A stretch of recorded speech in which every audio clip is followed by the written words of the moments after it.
Muy bien, a ver. Ya.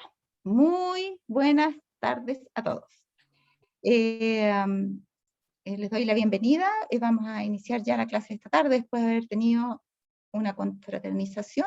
Quiero pedirle por favor a alguien que pueda tener la primera oración para poder comenzar. ¿Alguno de los que está allí, por favor, si puede tener la primera oración? Bernardita, ¿puedes tener la primera oración, por favor? Ya, no importa que haya orado la semana pasada. No, no importa. Ya, ok. Ya. Querido Adelante. Padre que estás en los cielos, Señor, te damos gracias por un sábado más. Te damos gracias por todas tus bendiciones, Señor. Pedimos que al abrir tu palabra, Padre, te hagas presente a través de tu Espíritu Santo y nos hables a través de Jacqueline, Señor.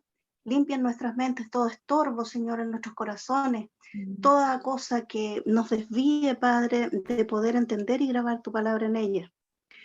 Haz que podamos compartirla con aquellos que lo necesitan, Señor, sobre todo en este tiempo que estamos, que es un tiempo peligroso. Te pedimos que te quedes con nosotros y también te pedimos, Señor, por todos esos pedidos que tenemos, tanto audibles como no audibles en nuestro corazón. Quédate con nosotros, Señor, en el santo nombre de tu Hijo Jesús. Amén. Muy bien, vamos entonces a comenzar aquí repasando un poquito los puntos más importantes de lo que hemos visto para que nos sirvan para la clase de ahora. Estábamos viendo lo que estaba diciendo el Espíritu de Profecía sobre el capítulo 28 de Ezequiel. Dice lo que allí se representa, esto lo habíamos leído, pero lo repasamos. Lo que allí se representa se refiere principalmente a Lucifer, el ángel caído, o sea, cómo cayó. Y sin embargo tiene un significado más amplio. No se describe a un ser, sino a un movimiento general, un movimiento del que seremos testigos, ¿ya? Los principios que Satanás puso en práctica en el cielo son los mismos principios con los cuales actúa mediante agentes humanos en este mundo. Cada imperio terrenal y las iglesias, dijimos que tanto lo civil como lo eclesiástico va a ser afectado por esto, dice, cada imperio terrenal y las iglesias se han corrompido progresivamente por medio de esos principios de corrupción. Continúa con su mismo plan de acción, comenzado originalmente en el universo celestial. Vimos también en relación con esto que lo que era la palabra contratación y decía que señala la introducción del provecho propio en las prácticas espirituales. En otras palabras, es lo mismo que prevaricación, ¿no es cierto? O sea, como cuando alguien está en un cargo, ¿no es cierto? Y ya que estoy en este cargo, yo puedo sacar plata de acá, puedo poner aquí a mi familiar en tal cargo aquí dentro de mis subalternos, puedo hacer esto, aprovecharse, digamos, de la influencia, del cargo, de la posición, de todas las cosas que uno tenga para administrar. ¿Ya? Entonces, Satanás hizo eso. Esta contratación fue sacar provecho. ¿Y cómo lo hizo? Con esta prevaricación, porque es prevaricación, haciendo lobby, como lo conocemos ahora, yendo de un ángel a otro, tratando de explicarle las ideas que él tenía, pero en una forma lo más disimulada posible para ponerlos en contra de Dios. Ahora, hasta el hecho de que Cristo le había prevenido y aconsejado fue desnaturalizado. ¿Para qué? Para servir a sus pérfidos designios. A los que estaban más estrechamente ligados a él por el amor y la confianza, Satanás les hizo creer que había sido mal juzgado. ¿Se fijan? Que no se había respetado su posición y que se le quería coartar su libertad. Ya hoy también muchos, y yo quiero que lo que vayamos viendo en esto es que nos vayamos trasladando al plano de la vida real, porque ahí decía que todo, ¿se acuerdan que habíamos visto que todo principio de rebelión que Satanás utilizó en el cielo son movidos por él en la tierra? Toda rebelión que existe en esta tierra es el resultado de la obra de Satanás, toda rebelión. Y entonces usa las mismas cosas, los mismos tipos de acusaciones y todo eso. Entonces hay que trasladarlo al plano de la realidad. Dice, después de haber así desnaturalizado las palabras de Cristo, o tergiversado, podríamos decir, para darles otro impacto diferente, para hacerles pensar en otra cosa y no la intención original. Después de haber hecho así, con las palabras de Cristo, pasó a prevaricar y a mentir. ¿Se bien? Prevaricar porque se aprovechó de su influencia para dar su opinión personal que iba en contra de la verdadera intención de Dios y del verdadero carácter de Dios, y para desviar a otros en pos de sus propios provechos personales, que eran egoístas, por supuesto. Pasó a prevaricar y a mentir, porque no lo podía hacer diciendo la verdad, porque la verdad es que Dios no ha hecho nunca nada malo, sino que era él el malo que se estaba tornando malo. Y lo hizo, dice, descaradamente. Pasó a prevaricar y mentir descaradamente, acusando al Hijo de Dios de querer humillarlo. ¿Se fijan cómo va poco a poco, cada vez en forma más invasiva y en forma más descarada y en forma más desvergonzada, más truculenta, podemos decir? Ahora dice, ¿lo acusó de qué? De querer humillarlo ante los habitantes del cielo. O sea, ahora cuando uno tiene que disciplinar a alguien, muchas veces la persona habla de que lo están humillando. Cuando uno le dice la verdad a alguien, la persona a veces se queja de que lo humillaron. Pero saben, Dios nos tiene que humillar a nosotros y es una obra de bien. ¿Ya? Él dijo que todo aquel sobre el cual la piedra cayere, lo desmenuzaría y lo destrozaría. Pero si uno cae ante la piedra, entonces tenemos esperanza para nosotros, y la piedra es Cristo. ¿Ya? Porque si nosotros no humillamos nuestro corazón cuando somos, confrontados con el Señor, no hay cómo el Señor pueda perdonar el pecado, porque no lo vamos a reconocer. Y si no lo reconocemos, no nos puede perdonar. Si no nos puede perdonar, no nos puede salvar. Así de simple. Así que la humillación es necesaria. ¿Ya? Y Cristo se humilló aún sin tener culpa. Fue humilde. Y él mismo dijo, aprended de mí, que soy manso y humilde de corazón. Pero para Satanás la humillación era algo deleznable, algo bajo, ruin, que él no merecía. Ahora, acusó a Dios de querer, al Hijo de Dios, de querer humillarlo ante los habitantes del cielo. Además, trató de crear una situación falsa entre sí mismo y los ángeles aún leales. ¿Ya? O sea, los ángeles leales que trataban de convencerlo de que no hiciera esas cosas, pasaron a ser sus enemigos por el hecho de que no se rendían a sus propuestas. Y él hizo que se viera desfigurado también eso, desnaturalizado también, una situación falsa entre sí mismo y los ángeles aún leales. Todos aquellos a quienes no pudo sobornar y atraer completamente de su lado, los acusó ¿de qué? De indiferencia respecto a los intereses de los seres celestiales. O sea, ustedes son cómodos, ustedes son egoístas. O sea, todo lo contrario, porque él era el egoísta. Ustedes piensan en ustedes mismos nomás, no están pensando en el bienestar de todos los seres angelicales. Y era él, era todo lo contrario. Él se estaba proyectando. En psicología se habla de un mecanismo de defensa, hay varios mecanismos de defensa psicológicos, pero uno es la proyección, donde yo le echo la culpa al otro de lo que yo soy culpable. Y así al otro lo dejo como ahí en shock y no puede defenderse, porque si se defiende va a decir que tiene la culpa, por eso se está defendiendo. Entonces, ¿qué hace? Les dijo a los otros que eran indiferentes al respecto a los intereses de los seres celestiales. Y él era el indiferente, porque buscaba su propio provecho y no le importaba para nada el bienestar de los seres celestiales. Pero porque los otros no siguieron lo que él quería, los acusó a los otros de ser indiferentes a los intereses de los seres celestiales. O sea, porque como ellos no entraban en el mismo chisme contra Dios y en el mismo descontento, entonces ustedes son indiferentes, ustedes son cómodos. Como pasa, me imagino yo mucho debe pasar esto en los sindicatos, en los gremios, que el que no se cuadra, y el espíritu de profecía dice, serán hombres marcados, porque no les preocupan los intereses de los otros. Es lo mismo que se promueve en todo. O sea, si tú no te vacunas, tú estás matando a otros. ¿Se fijan? O sea, yo, sin interés de decir que la vacuna es buena o mala, pero lo que estoy diciendo en este sentido es cómo hay una presión indebida. Este tipo de presión no es honesta, no es buena. ¿Se fijan? Porque no corresponde con la verdad. Las personas no están intentando matar a otro cuando quieren hacer un uso de un derecho para su propio cuerpo. Lo mismo que pasa con el aborto, con los que favorecen el aborto. O sea, yo tengo derecho de hacer lo que quiero con mi cuerpo. Resulta que no es con su cuerpo lo que está haciendo lo que quiere, sino con el cuerpo del niñito o la niñita que tienen dentro de sí. ¿Ya? Entonces hacen parecer como que los otros no quieren considerar mi derecho a hacer lo que yo quiero con mi cuerpo. Me quieren obligar. Y es todo lo contrario, es esa persona que quiere matar a un ser que tiene dentro de sí, obligarlo a abandonar el cuerpo. Entonces, ¿cómo las cosas se pueden dar vuelta? Tenemos que tener mucho cuidado y siempre mantenernos del lado honesto, para que nuestra conciencia permanezca clara, sin ninguna sombra que pueda ocultarnos la vista de Jesús y podamos tener clara la realidad espiritual que está detrás de estas cosas. Ahora dice, el usurpador continuó justificándose hasta el mismo fin. Cuando se anunció que junto con todos sus simpatizantes debía ser expulsado, o sea, recién ahí, entonces el caudillo rebelde atrevidamente expresó su desprecio por la ley del Creador. Me acordé de Acán.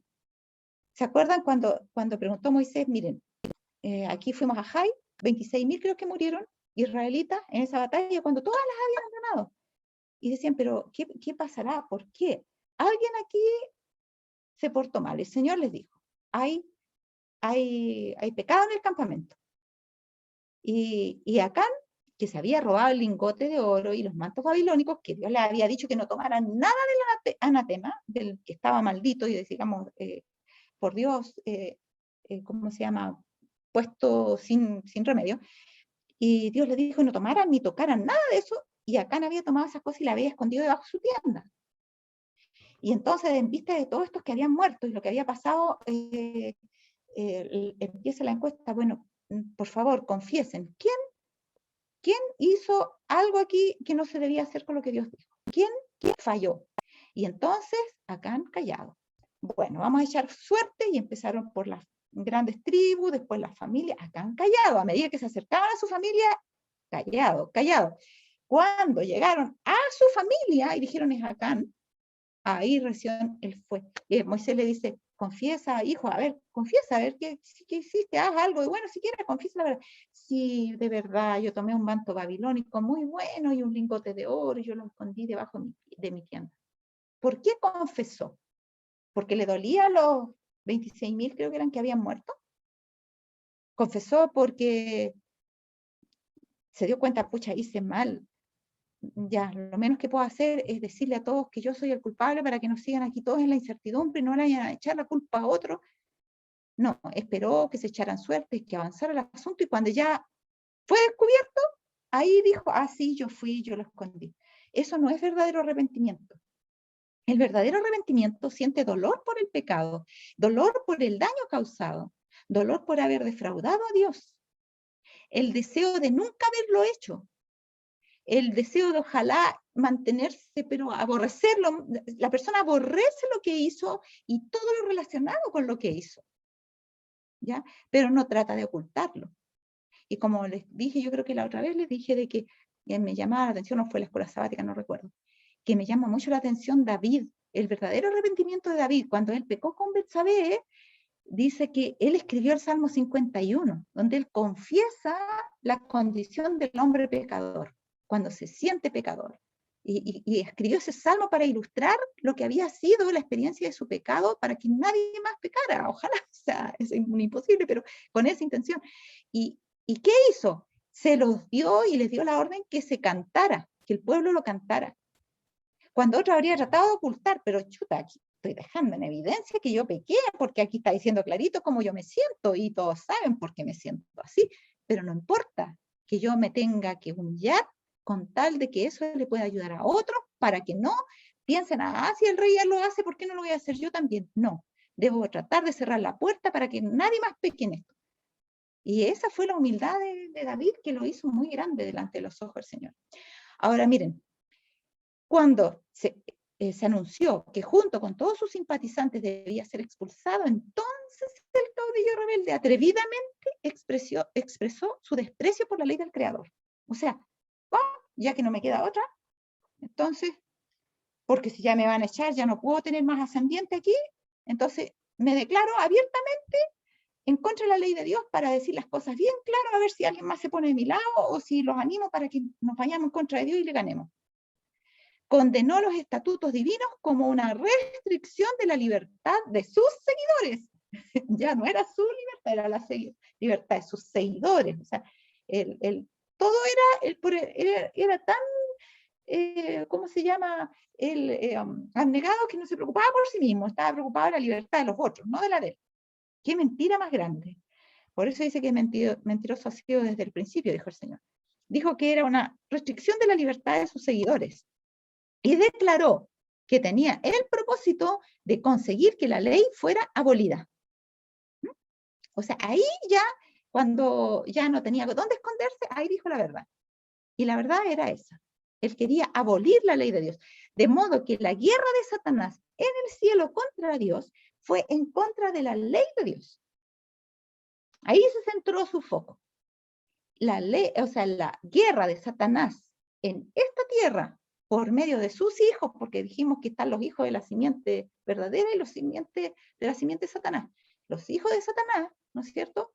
Sus hijos van a tener la última guerra ¿contra qué? Contra la ley de Dios. Y es eso lo que estamos viendo ahora.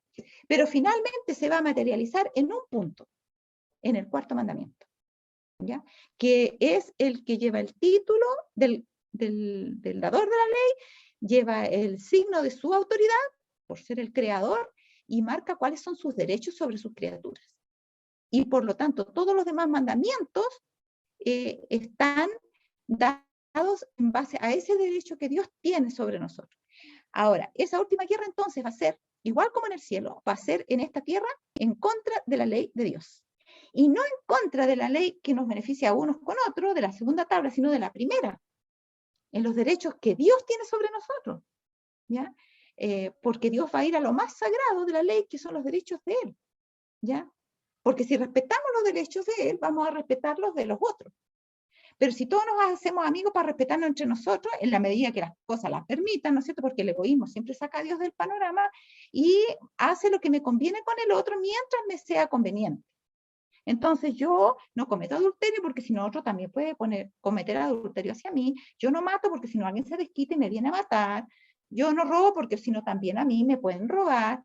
Entonces se mantiene un equilibrio, digamos, es la manera de tener una homeostasis más o menos. Entonces no hay nada muy virtuoso. Pero cuando Dios dice que guardemos el sábado, solamente alguien que conoce a Dios y lo ama puede hacer eso. Porque cuando eso está en contra de las leyes de los seres humanos, entonces es un tangible en contra de un intangible. Es algo absurdo para la gente de este mundo, digamos, para la racionalidad de este mundo. Es cómo tú vas a permitir que no tengas ni que darle de comer a tu hijo, porque eso va a ser la cosa, o sea, no vas a poder comprar ni vender ni nada por guardar un día de reposo. ¿Qué le va a importar a Dios? Eso es idea tuya. ¿Cómo Dios va a querer que tú te mueras de hambre por guardar un día de reposo? ¿Se fijan? Entonces Satanás es muy astuto, porque Dios a su vez va a probar el verdadero amor hacia Él en algo que es lo más sutil de la ley. Si guardamos, dice el cuarto mandamiento, como lo hemos dicho varias veces a cita, también vamos a guardar todo el resto. Porque si en lo más poco somos fieles, también en lo más vamos a ser fieles. Ahora, dice, pues hablando palabras infladas y vanas, seducen con concupiscencias de la carne y disoluciones. Les prometen libertad y son ellos mismos esclavos de corrupción, según de Pedro 2, 18 y 19. Fíjense que el apóstol Pedro aquí describe la realidad del hombre natural, del hombre que vive para sí mismo, que no tiene en cuenta a Dios. Y dice que ellos seducen con concupiscencias de la carne, o sea, los tientan a los demás con los propios deseos malos que tenemos y le dice, pero tú tienes ganas de hacer tal cosa, sé libre, hazlo. ¿Te gusta hacer eso? Hazlo. Tú eres dueño de tu cuerpo, tú eres dueño de tu tiempo, tú eres dueño de tus tesoros, tú eres dueño de ti mismo, de todo lo que tienes. Y sus propias concupiscencias, claro, dice, en realidad, ¿por qué no lo voy a poder hacer? ¿Ya? Pero dice que esas son palabras infladas y vanas, y así los seducen y les prometen libertad, porque lo mismo que les prometía Satanás. Miren, Dios nos tiene esclavos de su ley. Seamos libres, nosotros somos inteligentes, nosotros sabemos lo que es bueno y lo que es malo. Ya, sí, me están corrigiendo, correcto. Sí, fue Josué y no Moisés el que hizo esa cosa con lo de acá. Muy bien. Entonces, miren, entonces les dicen, sean libres, lo que Satanás prometía. Le decía a sus ángeles, nos tiene Dios preso en una ley que no es necesaria de guardar. ¿Ya? Miren, si ustedes me siguen a mí, vamos a ser libres, porque yo no les voy a imponer esa ley. Y ellos mismos, los que prometen esa libertad, son esclavos de corrupción. Satanás estaba esclavo de su propio corazón, que se había vuelto ya malo de frentón, y que tenía amargura por la envidia y por el celo que tenía contra Cristo. Y no podía deshacerse de esos sentimientos, porque se había desviado de la ley de Dios y no quería humillarse, y por eso esos sentimientos iban a permanecer para siempre con él. ¿Ya? Entonces, lo que el mundo también promete es, no, sí el aborto, y las personas que cometen aborto después llevan cargos de conciencia por el resto de su vida, a menos que ya hayan pecado contra el Espíritu Santo y ya no tengan más un dolor de conciencia alguno. Y así con todos los demás pecados, los que se meten en las drogas, lo mismo, ¿ya? O los que hacen amor libre o qué sé yo, finalmente terminan ellos con problemas. ¿Sí? ¿Alguien quiere hablar ahí, parece? Oh, no, un micrófono que se encendió, nada. Muy bien, acá dice, Satanás, ¿se acuerdan que le habíamos puesto esta cita? Se insinuará mediante cuñitas que se agrandarán. Las engañosas trampas de Satanás serán introducidas en la obra especial de Dios en este tiempo. O sea, Satanás empieza de a poquito. En el cielo empezó de a poquito, empezó metiendo esas ideas muy sutilmente, hasta que fue una rebelión abierta, ¿ya? Y así han empezado todos estos movimientos en este mundo, y dentro de la iglesia también.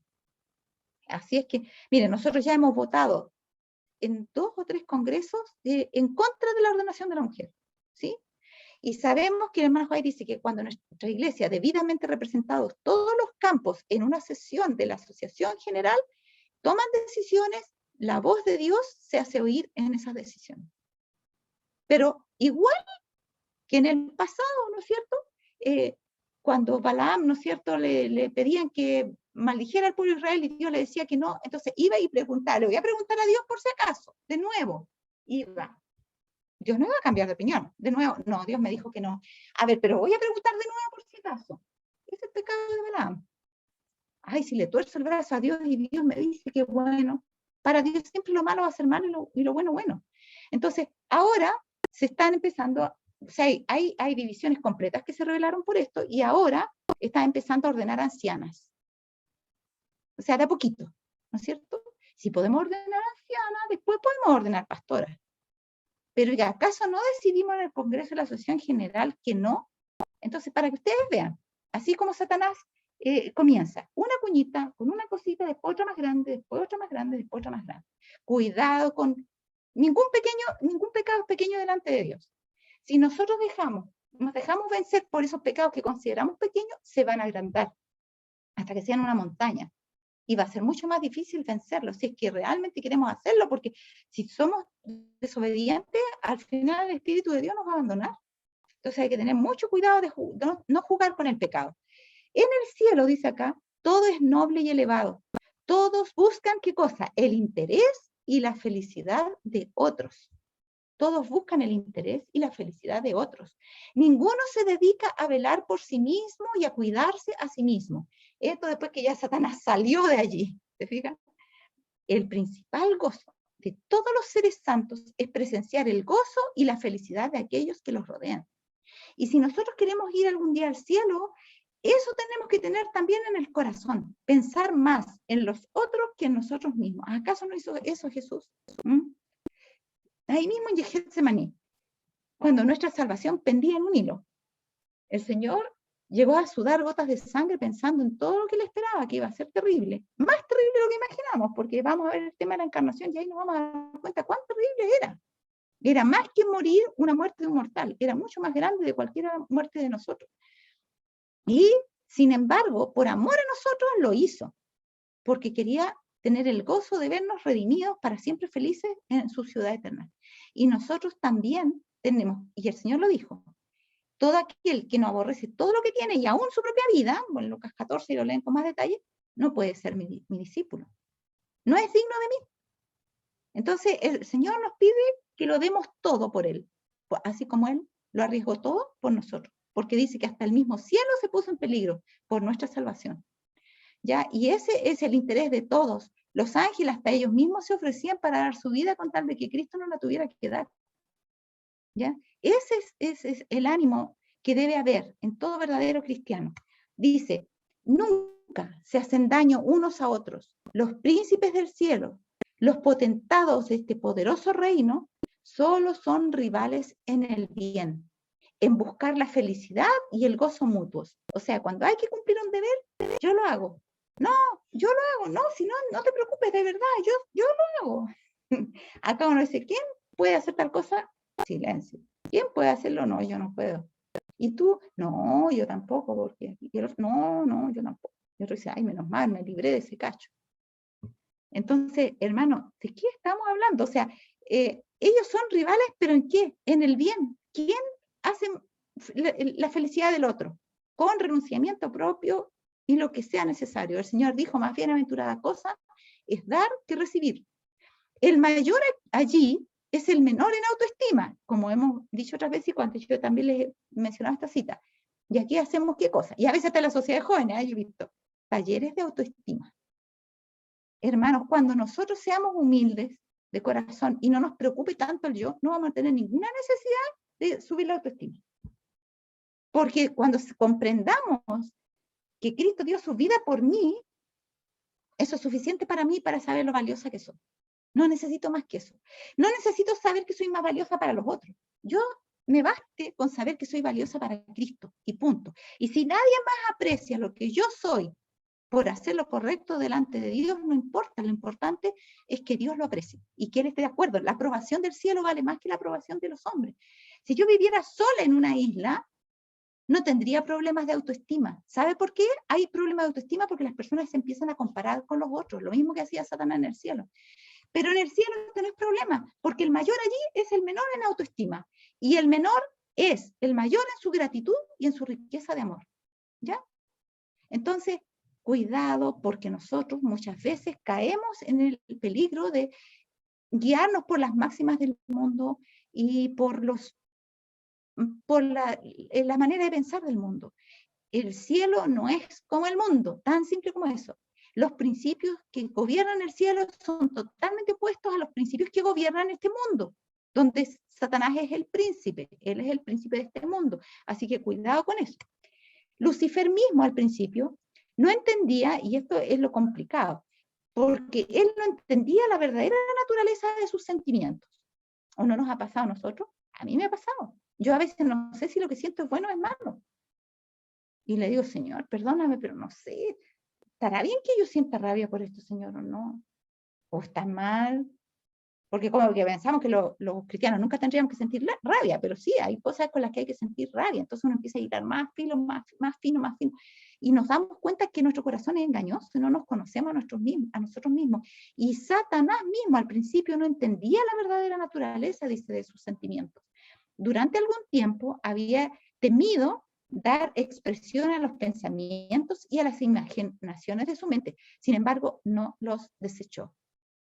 Él empezó a imaginarse cosas, no sé, a verse puesto encumbrado en el lugar de Cristo, empezó a tener sentimientos de, como decía las citas que vimos, de celos, de envidia hacia Cristo. No sabía ni siquiera lo que es la palabra celo, la palabra envidia, porque eso no existía, pero él de alguna forma intuía, porque tenía temor, intuía que eso no era bueno, aunque ni sabía lo que era malo, porque no existía el mal.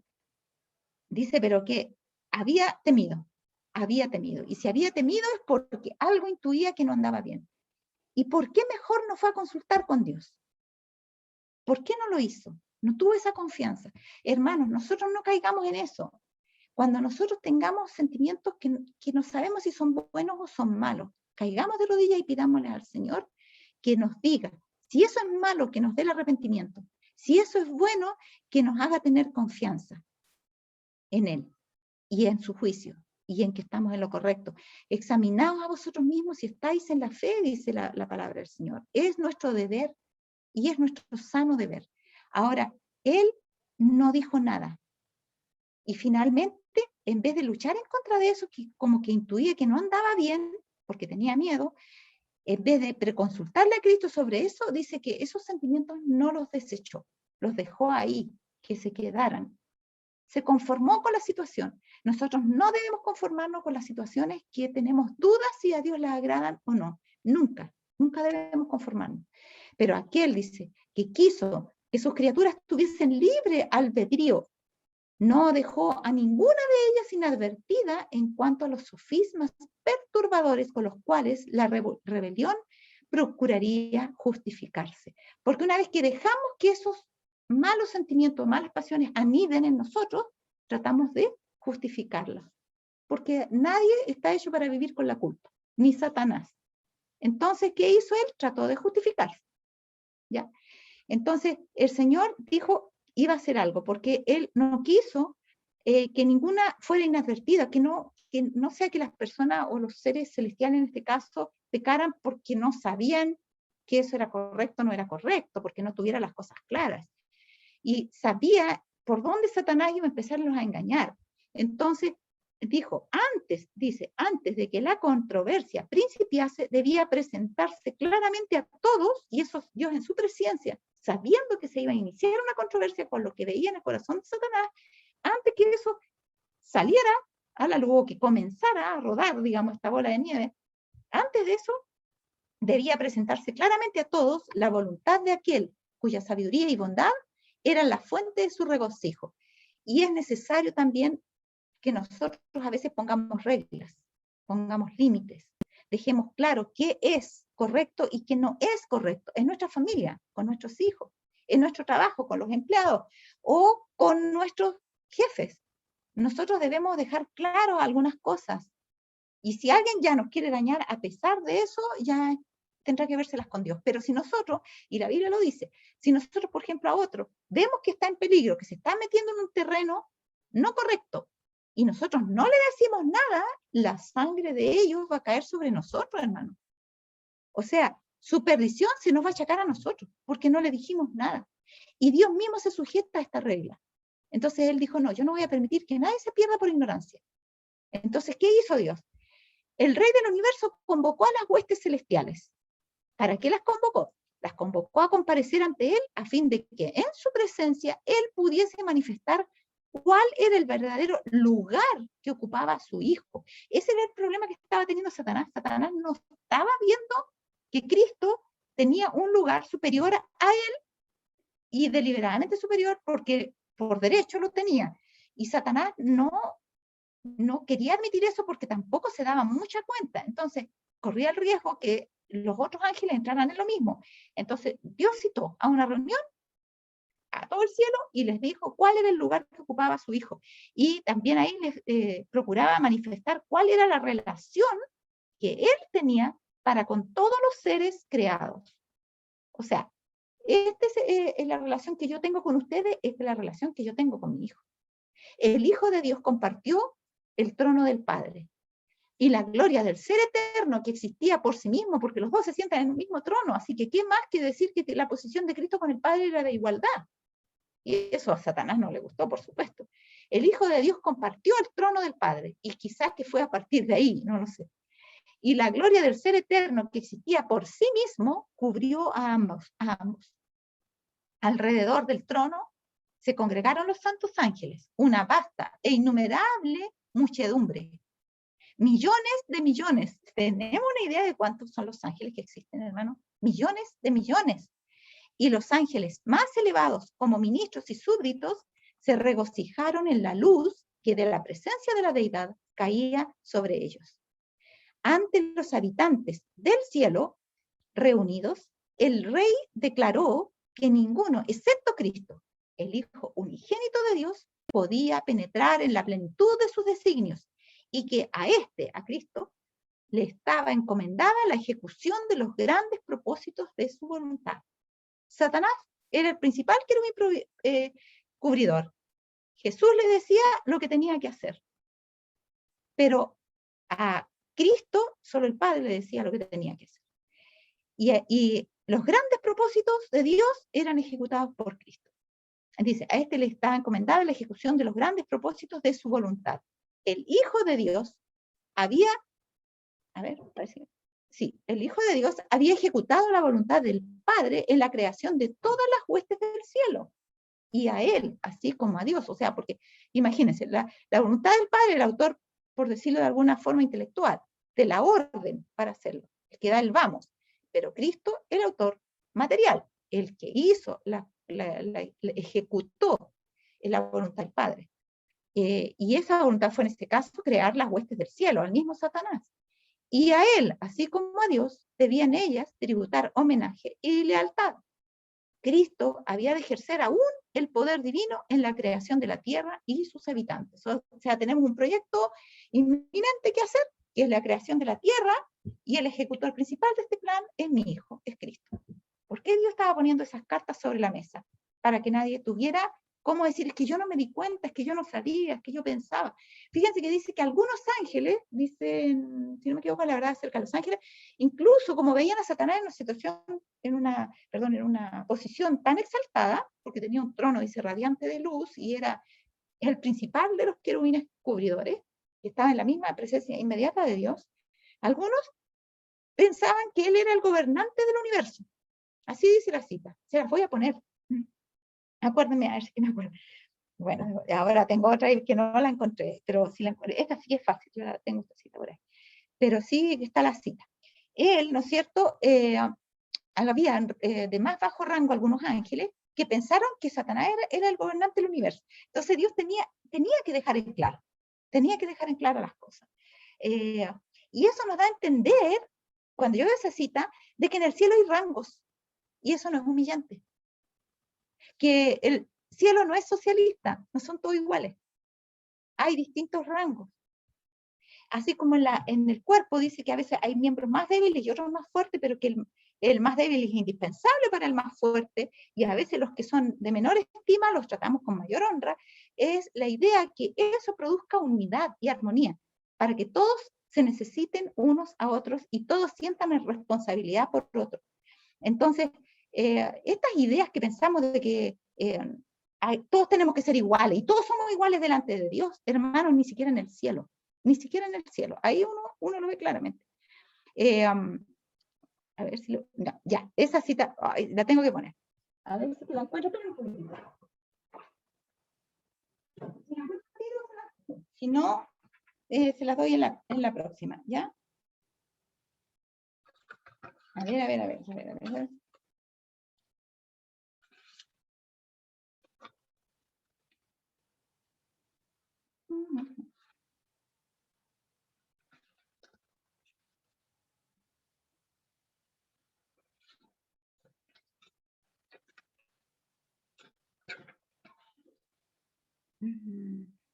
Mire, está aquí.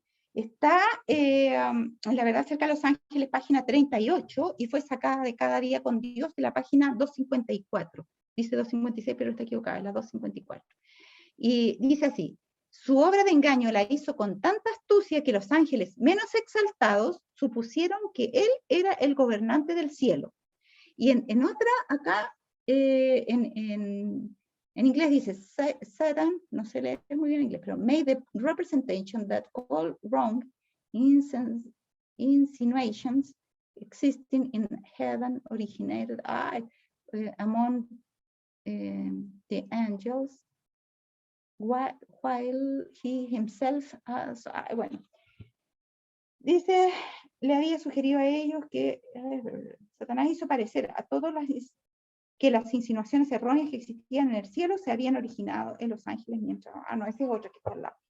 Ya, pero ese es lo que dice acá, pero hay otra que dice, en la en inglés creo que la encontré, que eran los ángeles de menor rango. Su obra de engaño dice que la hizo con tanta astucia que los ángeles menos exaltados supusieron que él era el gobernante del cielo. Menos exaltado está traducido de menor rango. Ya, esa era la otra. Ya. Se la voy a buscar después bien en inglés porque parece que la revolví con otra. Ya. Entonces, eso para que tengan una idea de que no es tal cosa como que todos son iguales. Nunca ha sido el plan de Dios que todos sean iguales. ¿Ya? Y no es ninguna cosa humillante estar sujeto a otro. Cristo se sujeta al Padre siendo igual a Él. Ahora es diferente porque tiene dos naturalezas, humana y divina. ¿Ya? Antes tenía solo una, pero igual estaba sujeto al Padre. Así que eso no es humillante. ¿Quién puso eso en nuestras mentes? Satanás. Dice, y a él, así como a Dios, debían ellas tributar homenaje y lealtad. Cristo había de ejercer aún el poder divino en la creación de la tierra y sus habitantes, pero en todo esto no buscaría poder o ensalzamiento para sí mismo. en contra del plan de Dios, sino que exaltaría la gloria del Padre y ejecutaría sus fines de beneficencia y amor. O sea, esto fue un mensaje subliminal para Satanás, pero así, derecho, directo, ¿ya? Dijo, él es el principal de todos, él ejecuta mis principales planes. ¿Se acuerdan que Satanás lo primero que le dio más rabia es cuando escuchó que se estaba programando crear este mundo y no se le consultó a él? Dijo, los planes más importantes los va a ejecutar mi hijo, incluso la creación de este mundo, pero como Satanás tenía el anhelo de ser siempre él el primero y el más importante, se agregó, pero no lo va a hacer Cristo para su propia gloria, lo va a hacer para ejecutar los fines de beneficencia y amor del Padre. No lo va a hacer con una actitud egoísta para su propia exaltación. ¿Se fija? Que era lo que había en el corazón de Satanás. Así que el Señor desenmascaró de una forma pero increíble todo lo que había en el corazón de Satanás. Y Satanás, en vez de humillarse, miren lo que pasó. Salió de la presencia del Padre, dice, descontento y lleno de envidia contra Jesucristo. Congregó a las huestes angélicas, disimulando sus verdaderos propósitos, y les presentó su tema. ¿Cuál era su tema? Que era él mismo. Como quien ha sido agraviado, se refirió a la preferencia que Dios había manifestado hacia Jesús, postergándolo a él. Les dijo que de allí en adelante toda la dulce libertad de que habían disfrutado los ángeles llegaría a su fin. ¿No se dan cuenta? Ustedes con esta declaración de Dios van a estar siempre humillados delante de Cristo. No es justo. Eso es lo que les metió en la cabeza. ¿Acaso no se les había puesto un gobernador a quien de allí en adelante debían tributar honor servil? ¿Ya? Y acá está todo este movimiento de las mujeres, de la liberación, de las mujeres son iguales a los hombres y toda la cuestión. También está ahí. No, que eso es servilismo. ¿Qué cosa es servilismo? Cristo que vino a lavar los pies de nosotros, es servilismo. El mayor que quiera ser mayor entre ustedes tiene que ser el siervo de todos, dijo Jesús. Ustedes me dicen maestro y señor. Y dicen bien porque lo soy. Pues si yo, el maestro y señor, les he lavado los pies, ustedes también tienen que lavarse los pies unos a otros. ¿Se fijan? Y dice, ¿acaso no les había puesto un gobernador a quien de allí en adelante debían tributar honor, servir? Y el Señor les dijo, los reyes de este mundo buscan que los demás les sirvan, pero así ustedes no tienen que ser. Ustedes tienen que servir a los demás. Dice, les declaró que él los había congregado para asegurarles, hizo una reunión por su cuenta. A veces en algunas iglesias ocurre que, bueno, vamos a esperar que no sea nunca, de repente una iglesia, que cuando no les gusta la persona que lidera, entonces congregan a una reunión de junta, pero ellos solos, por su cuenta. Y esto es lo que hizo Satanás. Él convocó una reunión de los ángeles por su cuenta, sin pedir permiso, sin consultar con Dios, por supuesto, porque era en contra de Dios la reunión. Y les declaró en esa reunión que él los había congregado para asegurarles que no soportaría más esa invasión de sus derechos y los de ellos. Ahí, por fin, por lo menos pronunció sus derechos. Pero se puso en una condición de igualdad con ellos. O sea, yo tengo derechos, pero ustedes también los tienen. Y van a atropellar los míos y los de ustedes. ¿Qué les parece? Que nunca más se inclinaría ante Cristo. Eso es servilismo. ¿Se fijan? Las cosas que empezó a introducir en su corazón, que tomaría para sí la honra que debiera habérsele conferido y que sería el caudillo de todos los que estuvieran dispuestos a seguirlo y a obedecer su voz. Ahí se proclamó ante los ángeles abiertamente como yo soy un líder, contrario a ese que los quiere gobernar. Yo quiero respetar los derechos de ustedes. Él no los quiere respetar. Si ustedes están de mi lado, yo los voy a dirigir. ¿Ya? Y esa fue ya una rebelión abierta. Cuando Dios puso las cartas sobre la mesa muy clara, se proclamó una rebelión abierta. Y saben ustedes que este mundo va a tener que ser advertido también en alta voz. Así como Dios tuvo que llamarlos a todos y decirles claramente las cosas, cuáles eran los derechos de Él, cuáles eran los derechos de los ángeles o los deberes, así nosotros tenemos que decirle al mundo, temed a Dios y dadle gloria, porque la hora de su juicio es venida, y adorad a aquel que hizo los cielos y la tierra, el mar y las cosas que en ellos hay.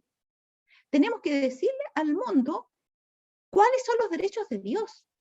Porque este mundo habla de derechos humanos, derechos humanos, derechos humanos. ¿Y dónde están los derechos de Dios? Resulta que ahora tenemos a los derechos humanos en contra de los derechos de Dios. ¿Se fijan cómo es la misma revolución que hubo en el cielo? No, es que todos tenemos los mismos derechos. ¿De dónde sacamos eso? Solamente Dios tiene un derecho supremo.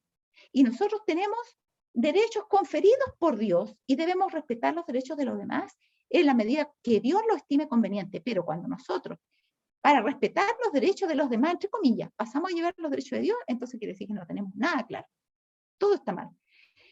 Él dijo que ahora él iba a ser el caudillo de esta revuelta. Luego dice, miren, esta declaración, para que tengamos un ejemplo, apareció en un desafortunado folleto de Escuela Sábrica del 2019 y decía así: analizar las prácticas de adoración de la iglesia.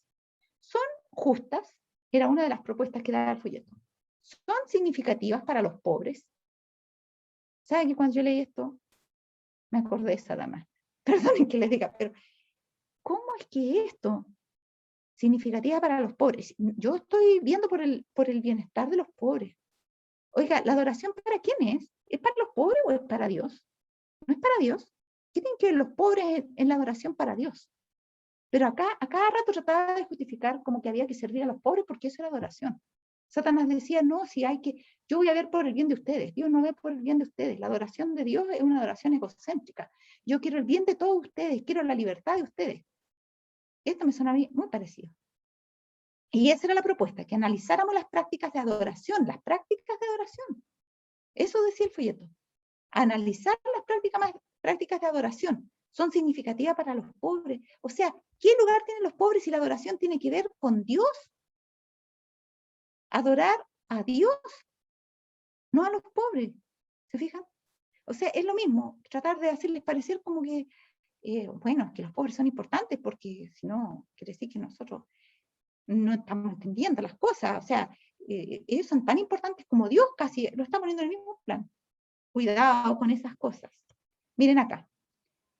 La instrucción que iba a ser comunicada, yo se las leí la otra vez, pero se las puse aquí por escrito para que nadie se confunda. La instrucción que iba a ser comunicada a Juan era tan importante que Cristo vino del cielo para darla a su siervo y le dijo que la enviara a las iglesias. ¿Ya? Esta instrucción debe ser el objeto, se está refiriendo a Apocalipsis, debe ser el objeto de nuestro estudio cuidadoso y con oración.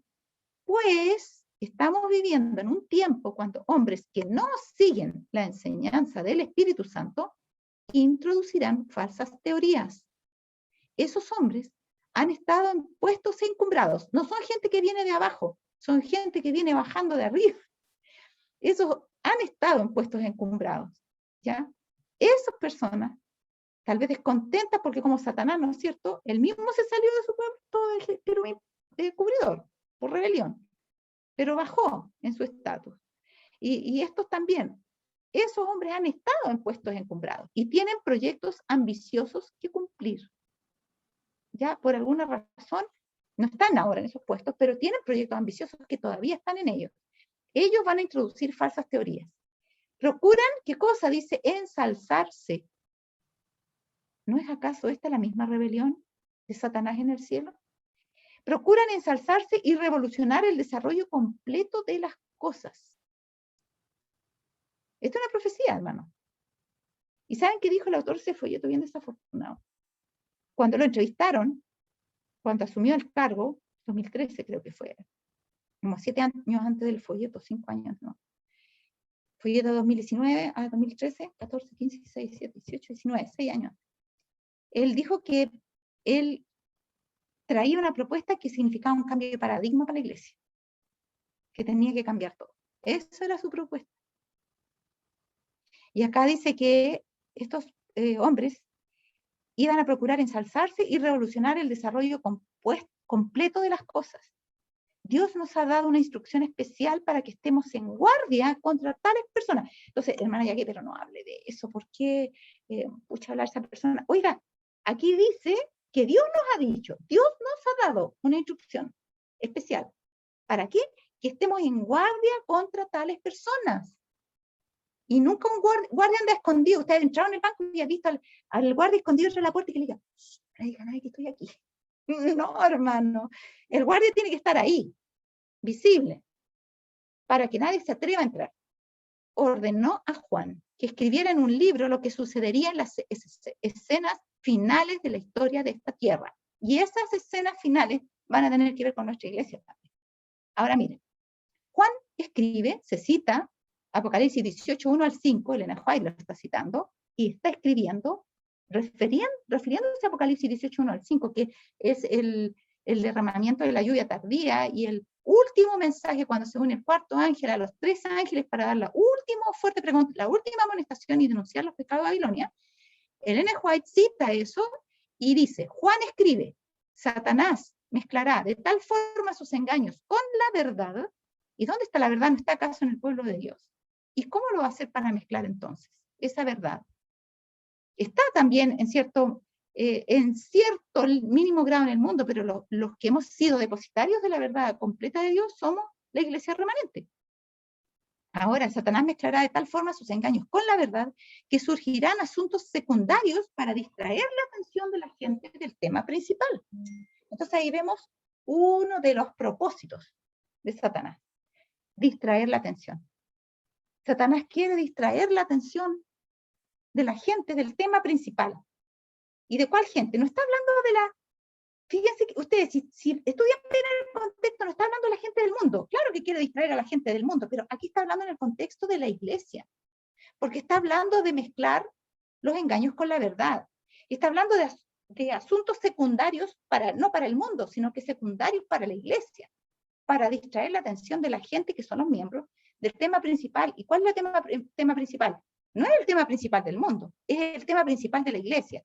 ¿Cuál es el tema principal de la iglesia? La prueba que ha de sobrevenir al pueblo de Dios en estos últimos días. ¿Se fijan? Entonces Satanás está tratando de distraer a la gente de la iglesia para que no, del tema principal, para que no estemos enfocados en la prueba final que viene.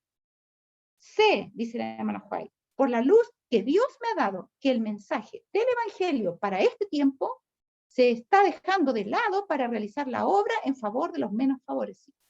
Y de acuerdo a que nosotros estudiamos en el pasado, sabemos que Cristo quería venir en esos días.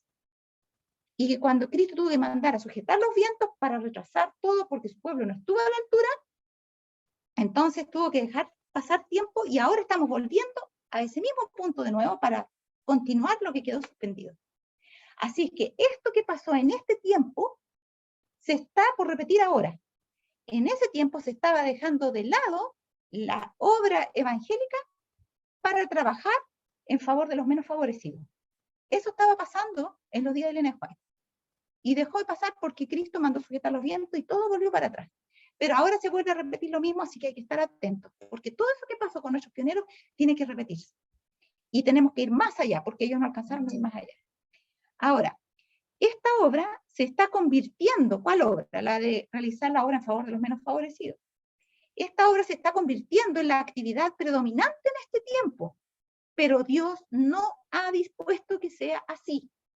Ay, pero si cuando Jesús vino a la tierra, Él se dedicó a sanar, se dedicó a proveer alimento a las multitudes. Bueno, hemos hablado de esto muchas veces, sabemos que Jesús mismo le dijo que lo buscaban por los panes y los peces, casi literalmente. Ustedes no me buscan por las señales, sino porque comieron del pan y se hartaron. San Juan 6 al final está eso. Entonces, esta obra se está convirtiendo en la actividad predominante en este tiempo, pero Dios no ha dispuesto que sea así. Esa es una obra que nunca termina. ¿Quieren ustedes dedicarse a atender a los pobres? Como dijo Satanás, yo voy a obrar por la libertad y el bienestar de todos los seres creados. Era por su propio interés que estaba obrando. Y estos hombres que se van a levantar con estas propuestas es por sus propios deseos de exaltarse. Y dice, ¿qué pasa si sigue eso?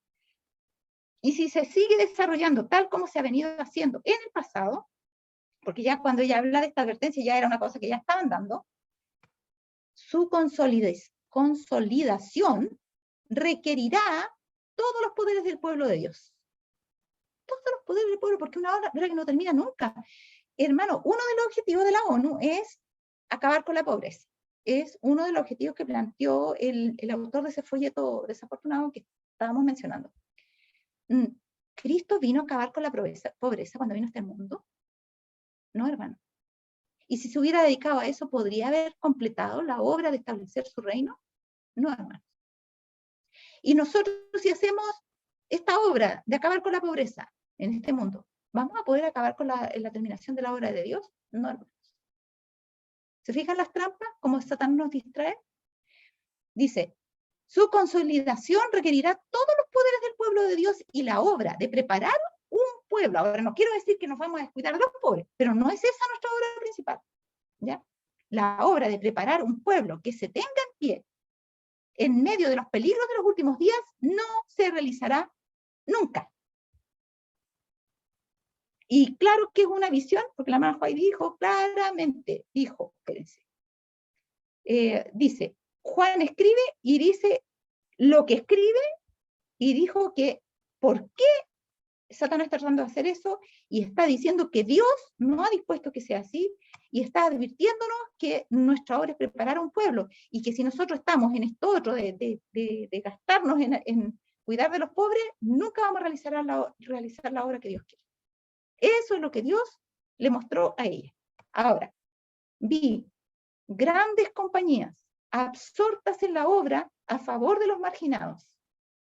Ahora esta es una visión, y es temible que sea una visión, porque quiere decir que algo que tiene que pasar.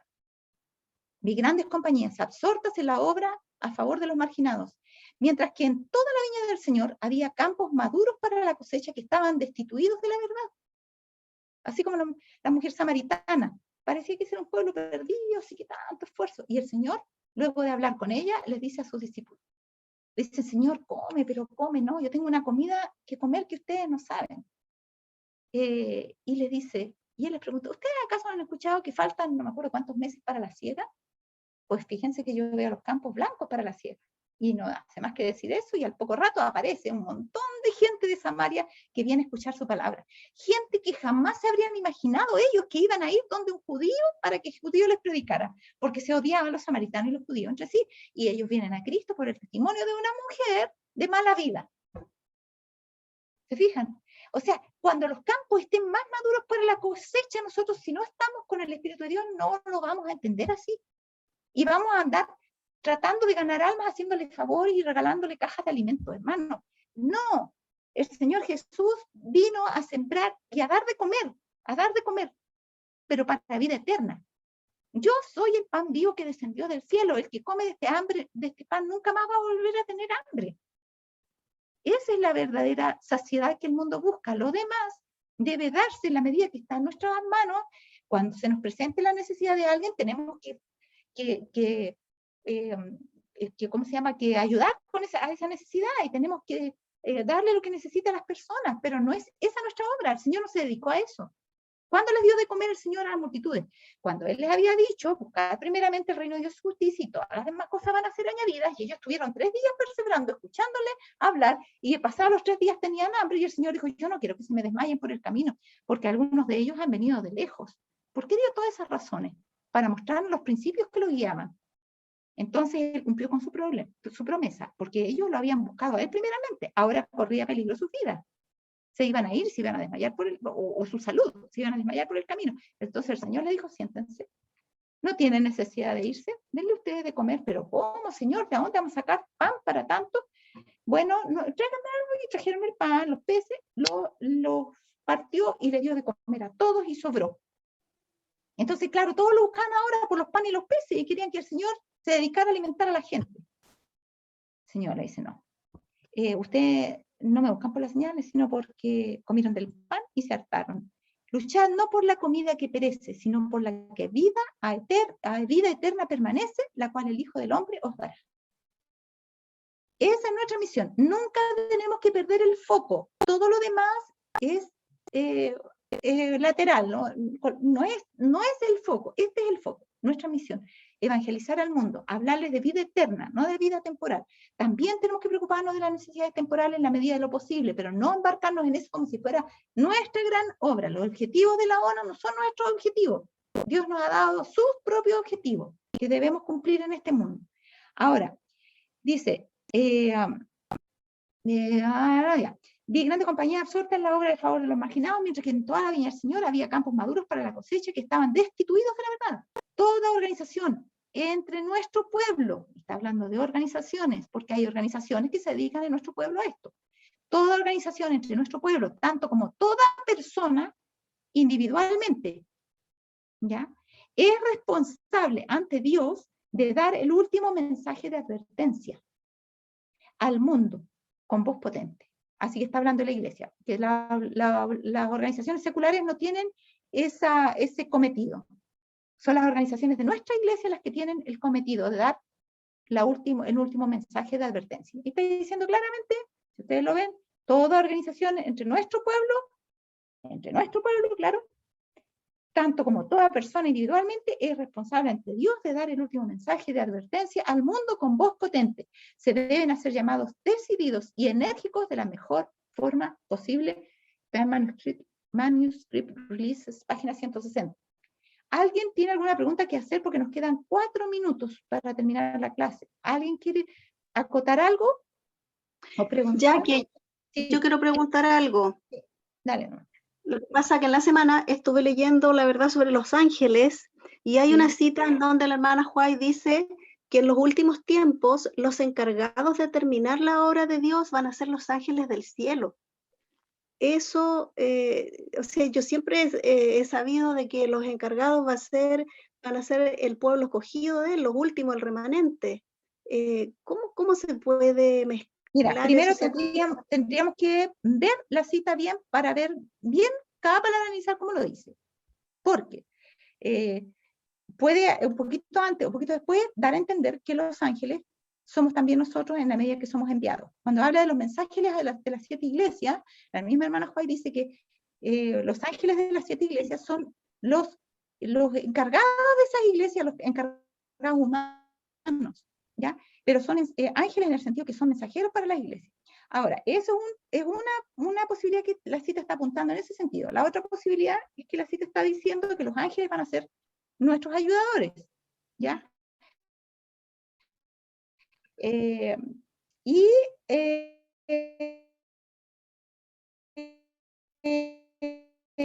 La destrucción final de las plagas. Porque ahí dice, escóndete tras tus aposentos, mientras que dura la indignación, escóndete un poquito, y habla de que nosotros no tenemos ya nada más que hacer ahí, porque ahora los ángeles se van a encargar de la destrucción. Entonces hay que ver bien la cita, porque pueden haber varias cosas. Pero como les digo, nosotros nunca vamos a tener que dejar de predicar hasta cuando salga el decreto de muerte. Ahí ya no tenemos que predicar más. Pero hasta ese minuto vamos a tener que predicar. ¿Ya? Y los ángeles van a abrir puertas, van a cerrar puertas, la verdad va a ir como un rayo. Dice que nosotros vamos a aprender, nosotros ahora tenemos el privilegio de aprender de los ángeles al trabajar junto con ellos. Eso hay otras citas que dicen la verdad acerca de los ángeles, porque aprendemos de su experiencia, dice. ¿Por qué? Porque la providencia de Dios, a medida que nos guía, nos va mostrando las decisiones de Dios, las herramientas que Dios usa.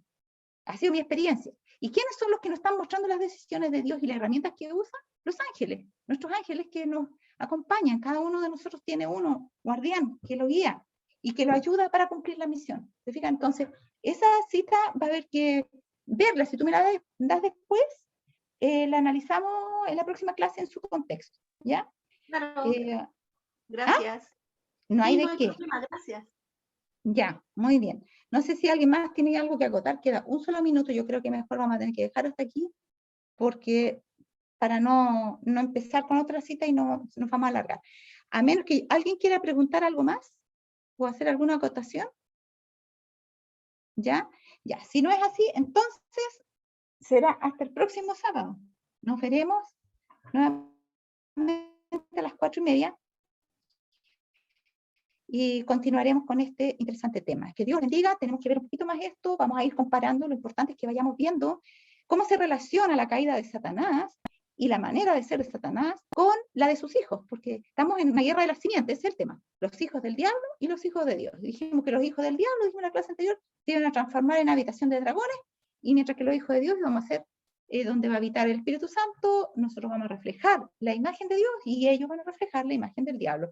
Y en esta guerra tenemos que entender, y por eso que Satanás nos tiene distraídos, tenemos que entender la forma en que está trabajando, la misma que usó en el cielo. ¿Se fijan? Y nos quiere distraer de la obra que tenemos que hacer, no quiere que la terminemos, y por eso nos está desenfocando en la obra, y nuestra iglesia tiene una advertencia especial al respecto. ¿Ya? Así que eso, mis hermanos. Vamos a tener la última oración para terminar la clase de hoy, si es que nadie más quiere decir nada. Me dijo la Bernardita entre una y la otra que no eran 26.000, eran 36.000. No había alcanzado a leer todo. No, 36 hombres y no 36.000. Yo había hecho 26.000. 36 hombres que murieron. Chuta, se me fue el 1.000, ¿ah? Harto se me pasó la mano. Eso eran. 36 hombres murieron. Ya, en Jai, cuando fue el ataque a Jai. Muy bien, y fue Josué, no fue Moisés. Así que eso, ustedes corríjanme si yo me equivoco, porque de repente se me revuelve la cosa y puedo decir quizás qué cosa, nada que ver. Muy bien, queridos hermanos. Vamos a orar entonces para terminar. ¿Alguien quiere tener la última oración? Por favor. ¿Algún voluntario o voluntaria para la última oración? Ya, si no, Mari, ¿estás ahí para que tú puedas tener, por favor, la última oración? Tendría que desmutear el micrófono si es que estás ahí. No te veo, porque de aquí no veo a nadie, así que estoy tratando de adivinar quién está. Ya, por favor. Oremos entonces. Ya. Querido Padre Celestial que mora en los cielos, Señor bendito y amado, espero que usted nos ayude a aprovechar estas verdades que nos enseña a través del estudio con Jacqueline, que podamos entender su verdad, su mensaje y lo grabemos en nuestro corazón. Que no tomemos en cuenta las cosas que el mundo nos entrega y que podamos ver la luz en las enseñanzas de la lectura de su palabra, que sea la Biblia nuestro verdadero baluarte y que nos guíe a través del tiempo en todo momento y en todo lugar. Acompáñenos en esta semana, acompaña a la hermana que está con problemas, que está intubada, no me recuerdo su nombre, pero usted, Señor, sabe muy bien quién es. Dele la fortaleza que necesita y si no puede ella volver de esto, el consuelo a la familia que lo va a necesitar mucho. Agradezco todas sus bendiciones en el nombre precioso de nuestro querido Señor Jesús. Amén. Amén. Que Dios los bendiga. Muchas gracias, Mari. Que tengan una linda semana y que podamos seguir en esta escuela de Cristo aprendiendo las cosas que necesitamos para lo que nos espera. Yo siempre les digo que esta pandemia, por lo menos para mí, ha sido como un pequeño adelanto de lo que nos espera, en muchos respectos. Así que tenemos que aprender muchas lecciones importantes. Muy bien. Chao a todos. Que Dios les bendiga, que tengan una bendecida semana.